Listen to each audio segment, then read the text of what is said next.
안녕하세요. 저는 결혼 7개월 만에 이혼한 30대 여성입니다. 연애 기간보다 더 짧은 시간을 보내고 결혼을 끝내게 될 줄은 몰랐네요. 그게 가능하기도 하다는 걸 이번 경험을 통해서 처음 알았습니다. 기분이 썩 좋은 일은 아니지만 비도 오고 꿀꿀한 기분을 어디 달랠 곳이 없어서 사연을 써보고자 합니다. 날씨처럼 꿀꿀한 저의 사연 들어보시고 부디 여러분들은 저희 남편 같은 사람 안 만나셨으면 좋겠어요. 저는 치과 의사입니다. 동네 괜찮은 곳에 병원을 냈고 저 혼자 원장이어도 제법 운영이 잘 되는 치과였습니다.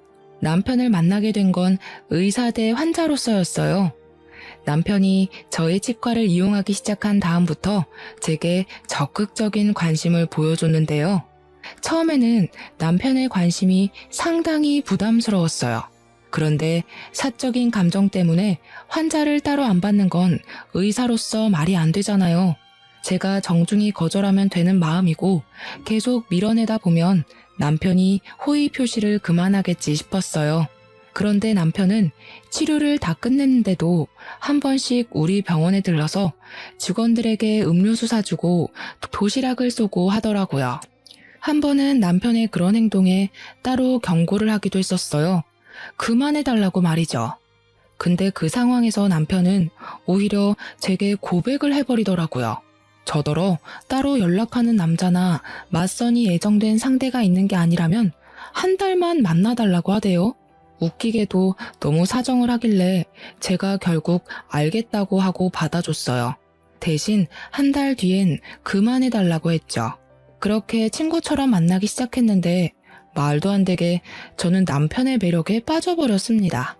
한 달이 끝났는데 남편이 제게 다시 고백을 했는데 그땐 제가 한 달 전과 다른 마음으로 받아주게 되었어요. 신기하게도 그 인연으로 결혼까지 하게 되었네요. 남편은 일반 중소기업 사원입니다. 시모는 남편 초등학생 때부터 시부랑 일찍 사별하고 혼자서 남편을 대학까지 졸업시켰다더군요. 시부가 돌아가신 이후 시모랑 남편은 참 어렵게 살았다고 했습니다. 시모 혼자서 남편 키우느라 장사도 하고 배달도 하고 설거지 등등 굳은 일은 다 하면서 말이죠. 그 얘기 들으니 만나보지도 못한 시모가 문득 존경스러웠습니다. 그런 엄마 밑에서 자란 자식인 남편의 인품은 안 봐도 훌륭할 거란 생각까지 들었죠. 근데 기대를 갖고 만난 시모의 첫인상은 제가 생각했던 것과는 많이 달랐습니다. 일단 성격이 당황스럽게도 좀 깐깐했어요. 약간 자격지심이 있는 것 같기도 했고요. 결혼 인사를 갔던 날 처음 만났는데요. 시모가 고생 많이 해온 사람처럼 생기긴 했더라고요. 시모 연세가 우리 엄마랑 동갑이라 들었는데 솔직히 연세를 몰랐더라면 저희 엄마보다 더 많아 보이긴 했습니다. 어쨌든 시모가 제게 처음 한 말이 꽤나 직설적이었기에 아직도 기억에 남아있는데요. 나는 우리 아들 정말 귀하게 키웠어요. 일확천금이 있어도 우리 아들이랑은 안 바꿀 정도로요. 우리 집 형편 안 좋다고 아가씨 집에서 우리 아들을 조금이라도 무시하거나 낮은 취급했다간 나 가만 안 있을 겁니다. 제가 간단한 인사를 드리자마자 시모한테 들었던 첫 대사였습니다. 경고였다고 표현하는 것이 더 적절하겠네요. 그런 시모를 자중시킨 건 남편이었어요. 남편도 시모의 갑작스러운 경고에 당황한 것 같더라고요. 그럴 리가요. 저희는 동등한 입장에서 결혼하려는 건데요. 저희 부모님도 돈으로 사람 판단하는 분 아니세요. 그런 게 걱정이시라면 너무 신경 쓰지 않으셔도 되세요. 그건 모르는 일이지요. 어느 집에서 치과 의사 하는 딸을 신혼집 한 채 못 해주는 집에 시집 보내고 싶어 하겠어요. 아직 젊어서 모르나 본데 결혼해본 어른들이라면 집안 형편에 대해 중요하게 생각해요. 엄마, 손님 모셔놓고 너무 말 세게 한다. 안 그러기로 약속했잖아. 그러지 말고 우리 밥부터 먹자. 시모가 저를 너무 대놓고 경계하자 남편이 시모를 계속 진정시켰습니다. 그래도 시모가 우리 결혼을 애초에 반대할 생각은 없었던 것 같았어요. 결혼 허락 못한다는 소린 안 하시더라고요. 그냥 좀 경계가 심했다 정도였어요. 어렵게 생계를 이어온 시모 입장에서는 아들이 기죽는 장가는 안 보내고 싶겠죠. 충분히 그럴 수 있다고 이해했습니다. 그리고 시모는 원래 좀 마음의 문을 닫고 있는 사람 같았어요. 저뿐만 아니라 남편에게 얘기를 할 때도 따뜻한 말씨로 대하는 건 아니더라고요. 어쩌면 만만하게 보이고 싶지 않아서 처음부터 나를 세우는 것 같기도 했습니다. 그래서 저희는 어렵지 않게 상견례 날짜까지 맞출 수 있었어요. 그런데 생각지도 못한 문제가 그때 처음 생겼는데요. 대화를 하는 내내 시모의 자격지심 말투가 조금씩 튀어나오더라고요. 저랑 남편은 젊으니까 시모가 하는 말을 어른이 해주는 조언이나 충고라고 생각하고 넘길 수 있거든요. 근데 나이 또래 사람에게 충고하는 말투를 사용하면 자칫 상대방의 반감을 불러일으킬 수 있단 말이죠. 저는 우리 아들이 워낙 좋다고 하니까 결혼시키는 겁니다. 저도 이 결혼 엎어진다고 아쉬울 거 없는 사람이에요. 그러니 우리가 그쪽에서 하는 만큼 혼수 못 맞춰준다고 해도 우리 아들 우습게 안 보셨으면 해요. 시모는 상견례 하는 동안 계속 이런 식으로 말을 했습니다. 시모가 나쁜 마음으로 저희 부모님을 대하는 게 아니라는 거 알지만 그래도 불안했어요. 괜히 남편까지 제 부모님 눈치를 보았을 정도니 저 또한 부모님 기분을 중간중간 살폈습니다. 저희가 기하게 큰 아들내미를 우습게 볼 리가 있나요? 있는 쪽이 더 부담을 하면 되니까 그런 걱정은 안 하셔도 돼요. 그저 우리 딸도 기하게 컸으니 예쁘게 좀 봐주셨으면 좋겠어요. 다행히도 친정 부모님이 시모의 마음을 좋게 이해를 해줘서 잘 넘어갔어요. 근데 아마 티만 안 났을 뿐 부모님도 마음이 안 좋으셨을 겁니다. 시모가 형편 차이 때문에 저를 너무 안 좋게 보는 것이 상견례 내내 속상했을지도 모르죠. 그래도 숨막히던 상견례가 무사히 끝나서 다행이었어요.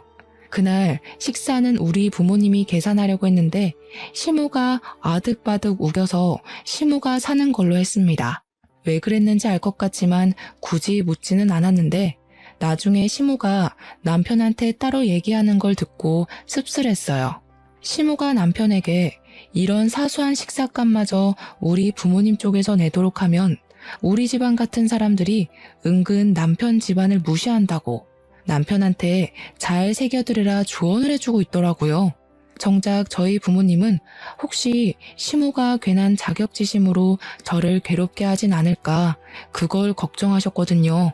그래도 남편이 저랑 시모 중간에서 다리 역할을 잘해줘서 상견례 이후에도 큰 문제는 없었어요. 시모가 여전히 저를 경계하는 건 감안해야 할 부분이라 생각하고 애써 이해하며 결혼 준비를 이어갔습니다. 제게는 주기적으로 참석하고 있는 모임이 하나 있어요. 결혼하기 전 모임 사람들이 저 결혼한다니까 남편을 미리 소개해달라고 하더라고요. 그래서 남편에게 양해를 구해 의사 동기 모임에 남편을 데려가 소개한 적이 있었습니다. 저는 예비부부 자격으로 참석했지만 그 모임에 오는 사람들은 다 결혼을 해서 부부 모임이나 다름없는 곳이었어요. 그중 제가 결혼 막차를 타는 입장이었죠. 제 친구들이랑 친구들 남편을 만나는 자리라고 했더니 남편이 상당히 긴장하길래 불편하면 안 가도 된다고 말해 주었어요. 그랬더니 남편이 그건 또 아니라대요. 제 친구들한테 잘 보이고 싶다 보니까 뜻하지 않게 긴장되는 거라고 괜찮다고 하더라고요. 그 모습이 귀여워서 저는 안심시켜주면서 데려갔어요. 이렇게 순수한 남편을 친구들한테 얼른 자랑하고 싶어서 저 또한 들떠 있었습니다. 실제로 모임 사람들한테 남편 자랑을 엄청 했어요. 친구들은 제가 이렇게까지 신나 있던 적이 없었는데 남편의 파워가 대단하다며 제 남편을 덩달아 칭찬해 주었습니다. 그런데 그곳에서 생각지도 못한 문제가 발생했는데요. 친구가 결혼하는데 친구들이 당연히 상대방 인적 사항에 궁금할 거 아닙니까? 그렇다 보니 우리 남편한테 질문 공세도 엄청 들어올 거고요. 어떻게 만났고 어디가 좋아서 만나냐는 질문은 사실 어린애들이나 관심 있는 질문이잖아요. 이미 다들 자리 잡은 부부인데 남의 부부 러브스토리보단 스펙이 더 궁금할 거란 말이죠. 저는 저보다 돈 못 버는 남편이라고 부끄러웠던 적이 없었는데 남편은 제 생각과 달랐나 보더라고요. 친구들과 친구들 남편의 직업, 집안 배경, 말로 주고받는 돈의 액수 등을 들으면서 남편이 저도 모르게 기가 좀 죽은 듯 했습니다. 어느 순간 말이 없어지고 제 옆에서 묵묵히 밥만 먹더라고요. 제가 괜찮냐고 물어봐도 어색하게 웃을 뿐이었어요. 집에 돌아와서도 남편은 피곤하다며 말도 없이 그냥 바로 씻고 잠을 잤습니다. 참고로 저희는 친정 부모가 미리 증여해준 신혼집에서 동거 중이었어요. 아무튼 저는 남편이 자는 바람에 대화를 더 못해보고 걱정만 해야 했습니다. 남편이 뭐 때문에 기분이 안 좋은지 알 것 같아서 그렇게 생각하지 않아도 된다고 말해주고 싶었는데 그럴 수 없었어요. 실제로 친구들이 우리 남편 스펙이 좀 떨어지더라도 사람 인품은 모인 남편들 중에서 최고 같다고 칭찬해줬거든요. 그 말이라도 꼭 전해주고 싶었는데 내일로 미뤄야 했지요. 근데 내일도 저는 남편을 위로해줄 수 없었습니다. 다음날 다짜고짜 시모가 집에 쳐들어왔거든요. 남편이 제가 늦게 일어나는 사이 어제 모임 일을 시모한테 얘기했던 건지 시모가 집에 들어오자마자 들고 있던 가방으로 저를 한 대 치면서 따지더라고요. 너 우리 아들한테 갑질했니? 돈 없는 집안이라고 무시했어? 내가 너 이럴 줄 알았다. 이런 식으로 사람 기죽여서 우리 아들 머리 위에 올라앉을 작정이었냐? 네? 무슨 소리세요? 어머님, 일단 진정하시고 앉아서 얘기해요. 이런 더러운 집구석 엉덩이 붙일 생각 없다. 왜? 내 아들 그런 모임에 데려갔니? 어떤 취급받을지 뻔히 알면서 그런 잘난 사람들 앞에 내 아들을 왜 데려가? 그건 어머님이 오해하신 거예요. 남편도 오해하고 잘못 말씀드렸나 보네요. 그런 거 아니고요. 실제로 저희 친구들이 남편 보고 괜찮은 사람이라고 칭찬했어요. 그딴 아부 떨면 우리 같은 사람이 해벌쭉하고 좋아해 줄 거라 생각했니? 이 결혼하지 마라. 시고 올리기도 전에 우리 아들 기죽이는 며느리한테 절대 내 아들 안 보낸다. 기상하자마자 대체 이게 뭔 상황인지 그저 어안이 벙벙했습니다. 시모한테 해명하면서도 제가 무슨 말 하고 있는지 헷갈렸죠. 시모의 갑작스러운 선포는 결혼식까지 일주일이 남은 상황이어서 더 당황스러웠어요. 남편이 잠깐 화장실에 가 있을 때 시모가 들이닥친 거였는데 그때 남편이 분주한 소리 때문인지 화장실 문을 열고는 시모를 발견하자마자 헐레벌떡 튀어나왔습니다. 자기 엄마를 말리기 시작했죠. 엄마, 내가 오지 말라고 했잖아. 나 괜찮다고 했지. 내가 알아서 할 테니까 끼어들지 좀 마. 괜찮긴 뭐가 괜찮아. 네가 얼마나 자랑스러운 아들인데 그깟 고위 직업이 뭐라고 사람을 고개도 못 들게 하고 말이야. 저 여자가 너를 진심으로 생각해줬다면 그런 모임에 데려가면 안 되지. 저를 저 여자라고 부르는 시모에게 좀 놀랐어요. 섭섭하기도 했습니다. 근데 시모가 저를 정말 나쁜 사람으로 몰고 있으니 더 서름이 차오르더라고요. 시모의 원망을 들으면서도 저는 제가 뭘 잘못한 건지, 이게 이렇게까지 소란을 피울 만큼 잘못한 일인 건지 납득이 잘 안 되었어요. 제가 멍 때리고 있는 사이 남편이 알아서 흥분한 시모를 데리고 현관으로 향했습니다. 신발을 신고 나가면서 저한테 미안하다고 시모 좀 집에 데려다주고 오겠다며 사라졌죠. 얼마 뒤 다시 돌아온 남편은 제 눈치를 보면서 들어왔어요. 그러면서 하는 말이 시모를 잘 설득했는지 파혼 얘기는 신경 쓰지 말라며 미안하다 사과를 해왔습니다. 자기 이번 모임 불편했어? 어머님까지 아셨는데 나한테 숨기지 말고 다 얘기해줬으면 좋겠어. 사실 불편하긴 했지. 당신 친구들은 전부 의사고 친구 남편들도 의사나 검사나 한자리 하는 사람들인데 나는 그냥 일반 회사원이잖아. 내가 못나서 자기까지 못나 보일까봐 미안해서. 그런 생각이 들었으면 나랑 먼저 얘기를 해서 풀어야지. 어머님한테 전화해서 상담하면 어떡해? 그리고 당신은 내가 당신을 직업으로 판단할 사람으로 보였어? 그게 아니라 그냥 나 혼자 좀 그랬나 봐. 미안해. 다음부턴 당신한테 얘기해줄게.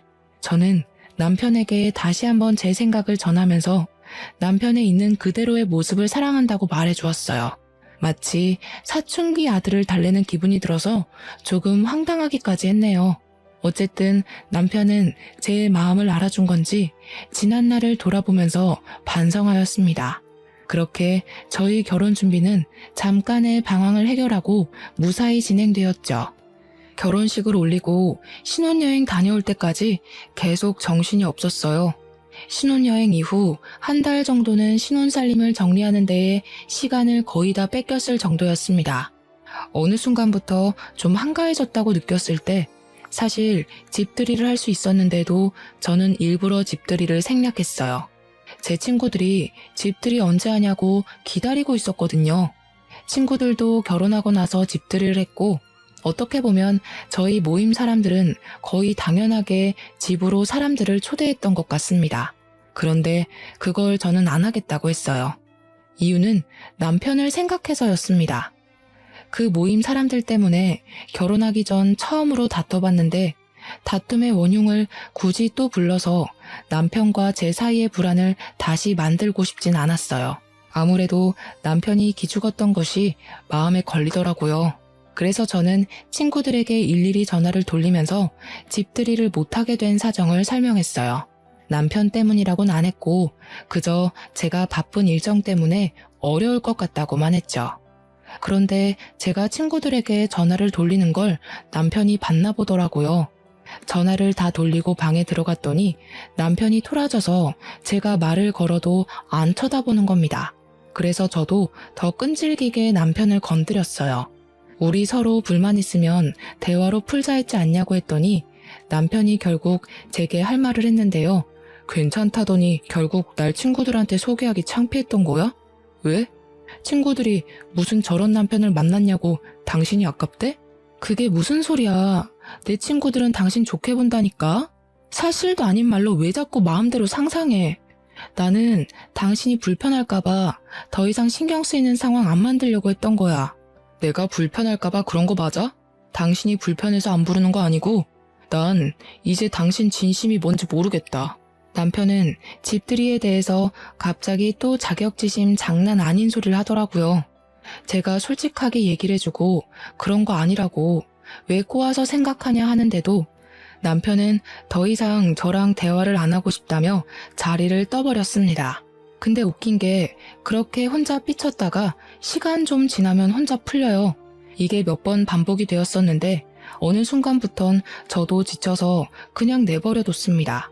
제가 남편한테 제 친구들 얘기를 안 하는데도 남편이 혼자 저를 밀어냈다가 당겼다가 하길래 그게 가끔씩 이해가 잘 안 되기도 했는데요. 굳이 싸우기 싫어서 남편한테 물어보진 않았거든요. 근데 남편이 결혼하고 나서부터 자기 직장에서 은근 저랑 비교를 당하나 보더라고요. 갈수록 예민해지더니 집에 와서는 저보다 우월하려고 기를 쓰는 느낌이 드는 겁니다. 어느 날 제가 일 때문에 잠깐 빨래를 밀었었는데 남편이 그동안은 별말 없다가 뜬금없이 그걸로 시비를 걸기 시작했어요. 이럴 거면 일을 그만두던가. 집에 여자가 있는데 어떻게 집안 꼴이 이렇게 엉망이야? 집 신경 안 쓰고 계속 일할 거면 차라리 나한테 돈이라도 주든지 해. 뭐? 집안일 안 한다고 돈 달라는 건 뭔 논리야? 그리고 집안일은 나만 해야 돼?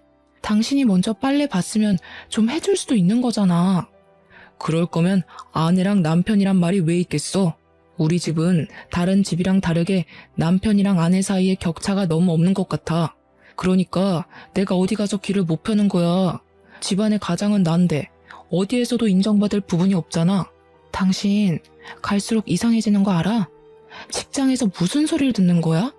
왜 이렇게 일만 다녀오면 예민해져서 난리야. 아 됐고. 그래서 하고 싶은 말이 뭔데? 당신만 바깥일하고 나는 집안일만 했으면 좋겠다는 거야? 그래. 그게 부부 역할이 맞는 거지.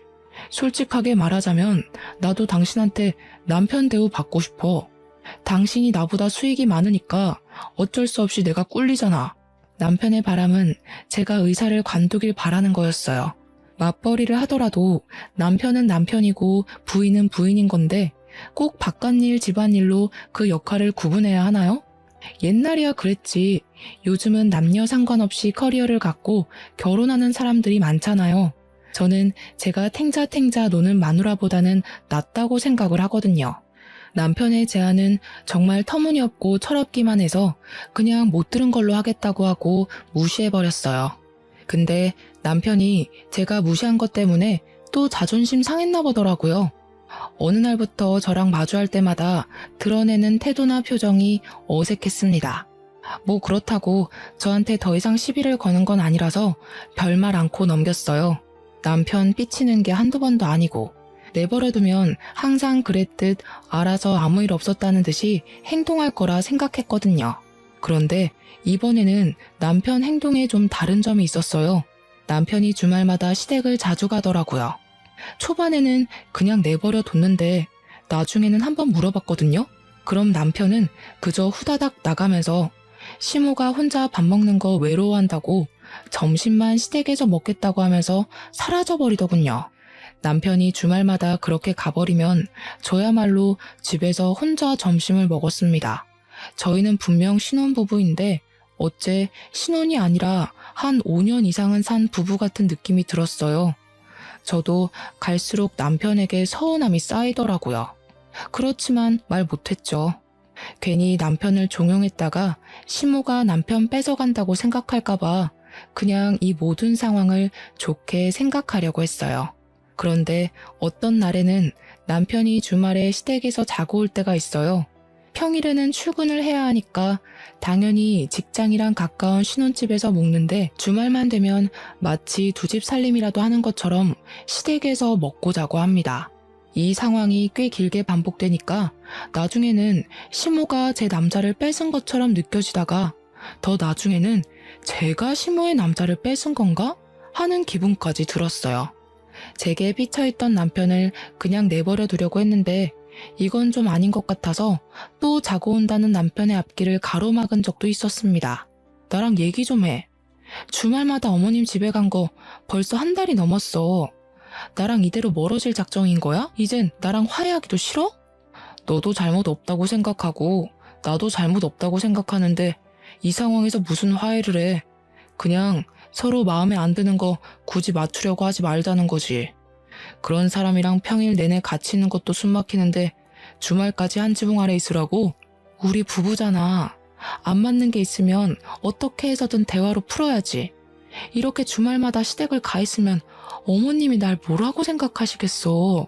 남편더러 가지 말라고 했더니 남편은 기어코 집을 나가버렸습니다. 저랑 대화가 끝나지도 않았는데 말이죠. 그리고 이 사실을 남편이 또 시모에게 말했나 봐요. 어김없이 시모한테서 전화가 왔는데요. 너 내 아들한테 우리 집 온다고 한 소리 했니? 우리 아들 잡고 살 작정인 거야? 그럼 그렇지. 네가 우리 아들을 남편으로 안 보고 네 발 아래로 봤으니까 그렇게 함부로 사람을 지지고 볶겠지. 어머님, 도대체 남편이랑 저한테 왜 이러시는 거예요? 제가 남편 무시한 적 없다고 몇 번을 말씀드려요. 남편 좀 보내주세요. 어머님이야말로 계속 남편한테 쓸데없는 소리 하시니까 남편이 줏대 없이 흔들리는 거 아니에요. 이 봐라.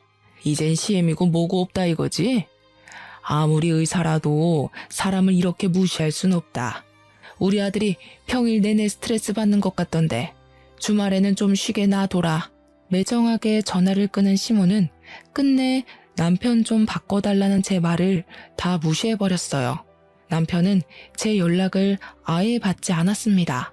그러다 어김없이 일요일 저녁이 되면 신혼집으로 돌아오는데 제가 무슨 말이라도 걸까 싶은지 화장실 갔다가 바로 잠자리에 들어요. 당시 저희가 결혼한 지 6개월 정도 되던 때였거든요. 이런 저희 모습을 신혼부부라고 할 수 있는 걸까요? 혹시 남편이 시모를 핑계대고 다른 데서 바람을 피우고 있는 건 아닌가 하는 생각도 해봤는데요. 그러기엔 시모의 간섭이 너무 많아서 불륜일 수가 없겠더라고요. 어쨌든 저는 누구보다 행복한 시간을 보내야 할 새 신부임에도 이혼을 앞둔 사람처럼 쓸쓸한 시간을 보내야 했습니다. 그렇게 어느 평일날이었어요. 여느 때처럼 출근을 했는데 갑자기 병원으로 경찰들이 들이닥치더라고요. 환복도 못한 저는 경찰에게 무슨 일이냐고 물었습니다. 그랬더니 경찰이 뜬금없이 거짓 청구 신고로 수사를 하겠다는 겁니다. 잠깐만요. 거짓 청구라뇨. 저희 병원에서 거짓 청구를 했다는 말씀이세요? 죄송하지만 잘못 알고 오신 거 아니에요? 저희는 그런 적이 없는데요. 제가 경찰의 말에 강력하게 부정을 표현하자 경찰이 저를 훑어보더니 여기 원장이냐고 묻더군요. 그래서 제가 원장이라고 했더니 경찰이 자세한 신고 내용을 말해 주었습니다. 우리 병원에서 제가 진료 행위를 하지도 않았는데 했다고 사문서를 위조하는 부정 방법으로 진료비를 갈취했다는 겁니다. 그게 수사 이유래요. 저는 설명을 듣고도 더 이해할 수 없어서 무슨 말도 안 되는 소리를 하냐고 대체 누가 그런 엉뚱한 신고를 했냐고 따졌습니다. 그러나 경찰은 제 말을 더 듣지 않고 경찰서 가서 얘기하라며 저를 데려갔죠. 그 사이에 저희 병원은 압수수색을 당했습니다. 저 살면서 경찰서에 가본 건 처음이었어요. 무척 당황스럽기도 했고 또 무섭기도 하더라고요. 저는 절대 범법 행위를 한 적이 없지만 만약 제 누명이 억울하게 죄로 성립된다면 저는 바로 의사 면허가 정지되거든요. 징계를 받을 수도 있고요. 그런데도 저는 경찰이 제게 뭐라고 묻는 말에 모르는 사실이라 모른다고 말할 수밖에 없었어요. 경찰들이 모른다는 말을 제일 싫어한다고 하대요. 하지만 저는 진짜 모르는데 어떡합니까? 제 말을 믿어주지 않는 경찰을 앞에 두고 저는 답답함에 가슴을 쳐야 했습니다. 대체 어떻게 된 일인지 알 수도 없고 가늠도 안 되었어요. 그저 어쩌다가 내 꼴이 이렇게 된 건가 스트레스 받기만 했죠. 그리고 1시간 조금 넘은 시간 뒤 실제 압수수색에서 증거 자료가 나왔다고 하는 겁니다. 그 사실을 듣고 제가 얼마나 놀랐는지 몰라요. 그것 때문에 경찰이 저를 더 거짓말쟁이로 보더라고요. 증거 자료는 환자 한 명이 병원에 내원하지도 않은 날짜에 후속 처리 진료가 되어 있는 기록지라 했습니다. 그것을 통해 요양급여 비용을 추가 청구했다고 되어 있는 자료들이었죠. 그 환자가 이 사실을 알고 병원 측에 얘기를 해서 들통이 나게 된 거라는데 저는 정말 하나도 모르는 얘기였어요. 이보세요, 경찰 선생님. 대체 그분이 누군데요? 저는 모르는 사실이라고요. 제가 거기 원장인데 그런 비리도 몰랐겠어요? 제가 그런 짓 저지를 사람인지 아닌지 더 꼼꼼하게 확인해 보세요. 고작 그 자료 하나 가지고 사람 억울하게 하지 말고요. 저도 큰 소리를 낼 생각은 아니었는데 그대로 가만히 있다가는 제가 완전 호구되겠더라고요. 그래서 항의할 수 있을 만큼 기를 썼습니다. 답답해서 경찰한테 계속 따졌더니 결국 경찰이 신고자를 알려주었는데요. 당황스럽게도 신고자는 우리 치과에 일하는 치위생사 선생님이었어요. 우리 병원의 치위생사는 총 3명입니다. 치위생사 선생님들은 저랑 같이 일한 연차가 기본 2년은 되어요. 그래서 제가 그 선생님들 성격을 모르지도 않고 대충 어떤 사람들인지도 알고 있습니다. 그 선생님들 중 한 명이 신고했다는 건데 제가 평소 생각하고 있는 선생님들 인품을 떠올리면 그럴 만한 인물들이 없어요. 그럴 리가 없어서 저는 당장 그 신고자를 불러달라 했지만 신고자 보호법 때문에 그럴 수 없다고 하더라고요. 저 이대로면 꼼짝없이 의사 면허 정지되는 걸 두고 볼 수밖에 없는 실정이었어요. 그 사이 제 사정이 남편한테 전달되어서 남편이 경찰서로 찾아왔는데요. 그래도 가족이라고 남편을 보자마자 마음 한편에 무서웠던 감정이 사르르 녹더라고요. 저는 제 억울한 사정을 남편한테 호소하면서 결국 눈물을 보이고 말았습니다. 우리 부부 한동안 다퉈서 말도 잘 안 섞었었는데 어려운 처지에 처하니까 냉각 끼고 뭐고 그런 건 전혀 개의치 않아지더라고요. 저 못지않게 놀랐던 남편이 저를 달래주는데 걱정을 많이 해줘서 고마웠어요. 든든하기도 했고요. 그런데 그것도 아주 잠깐의 감동이었습니다. 남편이 뜬금없이 황당한 소리를 하더라고요. 이참에 잘 됐어. 내가 일하면 되잖아. 당신은 그냥 집에서 푹 쉬면서 집안일 하면 되지. 너무 걱정 마. 내가 당신 평생 먹여 살릴 수 있어. 이렇게 그만두는 것보단 당신이 당신 손으로 직접 의사직을 내려놓는 게 좋았을 것 같은데 그건 좀 속상하겠다. 이게 지금 제 상황에 알맞은 위로인가요? 어째서인지 남편은 제가 일을 못하게 된 것에 대해 그리 속상해하는 것 같지 않았어요. 저도 모르게 남편이 남처럼 낯설게 느껴지더라고요. 그래서 맞잡고 있던 손까지 슬쩍 놓아버렸습니다. 남편의 말을 못 들은 척하면서 경찰한테 다시 제 의견을 어필했어요. 저는 이 사실 인정 못한다고, 내가 모르는 사실 때문에 자격정지를 받아들일 수 없다고 따졌죠. 그러면서 지금 이 상황에 대해 소송할 거라고도 했습니다. 그랬더니 갑자기 경찰이 아닌 남편이 나서서 저를 말리는 거 아니겠어요? 무슨 소송을 한다고. 어차피 완전 그만두게 되는 것도 아니고 6개월 정지 후에 풀릴 거잖아. 소송하려면 변호사 선임도 해야 되는데 왜 굳이 그런 쓸데없는 데 돈을 날려? 싫어. 내가 하지도 않은 짓 때문에 죗값을 받아야 되는데 당신은 당신 와이프가 억울하게 누명 쓰는 거에 대해서 속상하지 않아? 어떻게 아무것도 안 해보고 바로 인정을 할 수가 있어? 설마 내가 진짜 범법행위 저질렀다고 생각하는 거야? 그런 게 아니라 더 깊게 파고들면 그만큼 조사가 오래 진행되니까 그렇지. 그럼 당신 더 속상할 거잖아. 나는 당신 기분 걱정해서 얼른 넘기고 싶었던 거야. 그냥 6개월만 휴가 받았다고 생각하고 쉬면 안 되겠어? 남편이 저를 생각해서 말하는 내용은 전혀 저를 염두에 둔 생각이 아니었어요. 남편은 제 기분을 걱정해서라고 말을 했지만 제가 보기엔 남편이 이 상황을 빨리 넘기고 싶어 하는 것처럼 보였습니다. 설마 늘 내가 일을 그만뒀으면 좋겠다고 생각하던 사람이라서 막상 일 못하게 되니 그게 좋은 건가 싶은 생각도 들었어요. 만약 그런 거라면 정말 너무 서운했습니다. 와이프가 누명을 쓰고 경찰서까지 왔는데 이 와중에도 자기 생각밖에 안 했다는 거잖아요. 제 생각이 정확하다는 증거는 없었지만 한번 그 생각이 들자 남편이 꼴도 보기 싫어졌어요.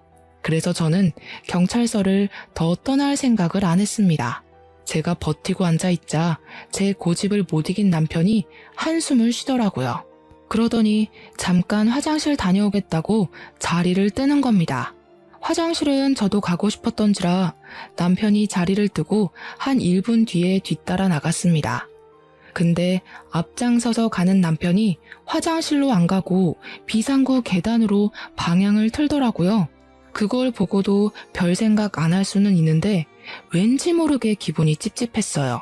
남편에 대해 수상쩍은 마음도 아까부터 갖고 있었고요. 그렇다 보니까 저도 모르게 남편처럼 방향을 틀게 되는 겁니다. 기척을 죽이고 비상구로 몰래 발을 들였는데 그때 남편이 누군가와 통화하는 걸 엿듣게 되었어요. 큰일 났어. 지금 와이프가 소송하겠다고 난리야. 그럼 우리 짓인 거 다 걸리는 거 아니야? 그 치위생사 입 제대로 막은 거 맞아? 갑자기 우리 배신해서 다 밝히면 나 깜빵 가야 되잖아. 아, 그건 싫다고. 아유, 걱정 말라니까 그러네. 그 치과 선생님은 자기가 300만 원이나 처먹었으면서 양심 있으면 입을 열면 안 되지. 이 엄마가 우리 아들 깜빵 보낼 짓을 저지르겠어? 소송해봤자 증거가 확실히 있는데 자기가 무슨 수로 승소를 해? 걱정하지 마. 저 그 자리에서 제가 잘못 들었나 싶었습니다. 분명 남편 목소리랑 심호 음성이 맞았는데도 제가 어디에 현혹되어 환청을 듣는 건 아닌지 몇 번이고 정신을 차렸어요. 그런데도 제 귀에 들렸던 둘의 통화 내용은 사실이 맞았고 그건 제게 너무 큰 충격이었습니다. 어처구니 없게도 제게 누명을 씌운 사람들이 심호랑 남편이었어요. 우리 병원 치의생사한테 돈을 줬다고 하는 것 보니 어떤 선생님인지도 가늠이 되더라고요.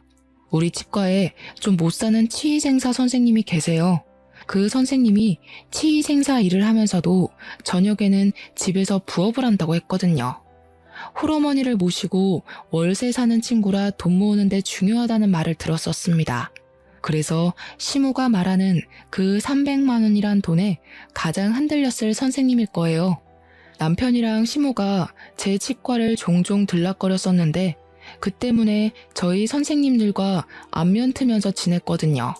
시모가 제게 누명을 씌울 작정이었다면 아마 선생님들 성향을 파악해서 돈으로 유혹하기 쉬운 선생님을 골랐을 겁니다.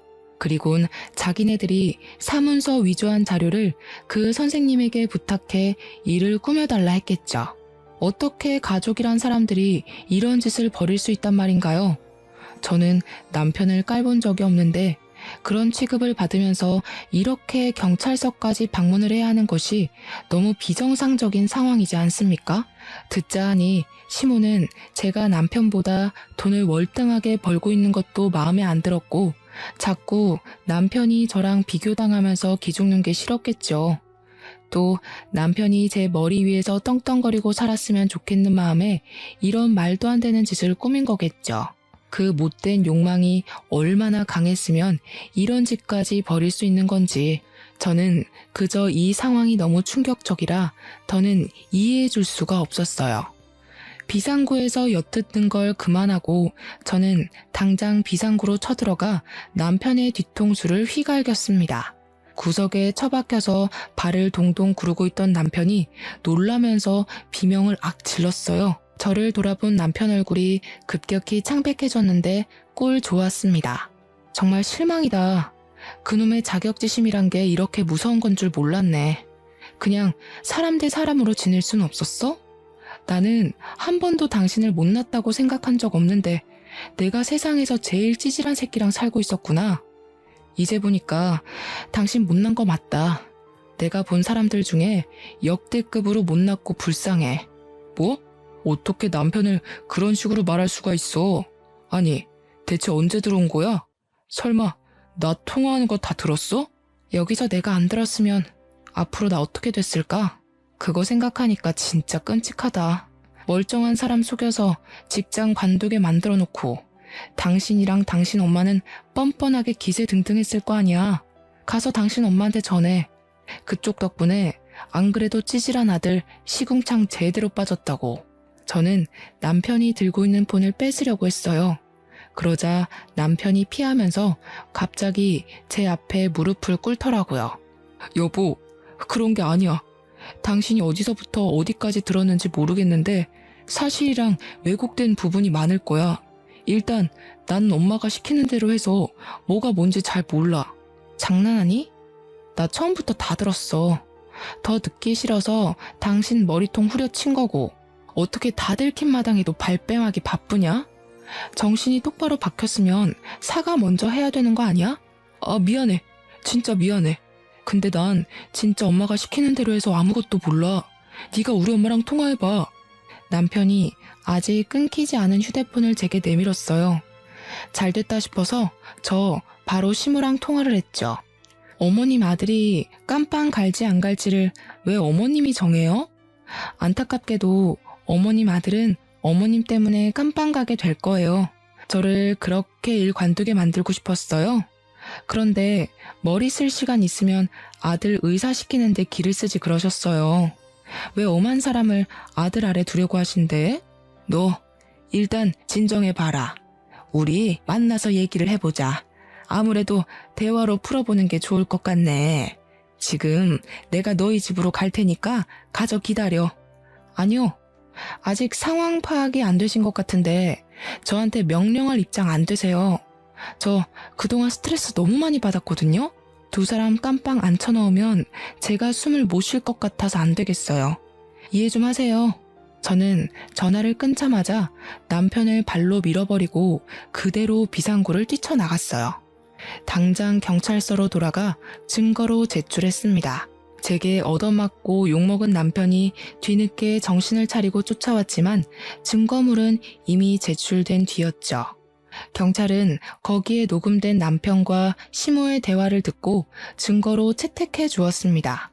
그때부턴 상황이 역전되어 시무랑 남편이 되레 구속이 되었어요. 사기죄와 사문서 위조죄는 제법 중죄라서 감방 살기 싫다는 남편은 끝내 감방 신세를 지게 되었죠. 그리고 범행을 도왔던 치위생사 선생님도 나중에 잡혀왔는데 그 선생님은 제가 그냥 합의해줬어요.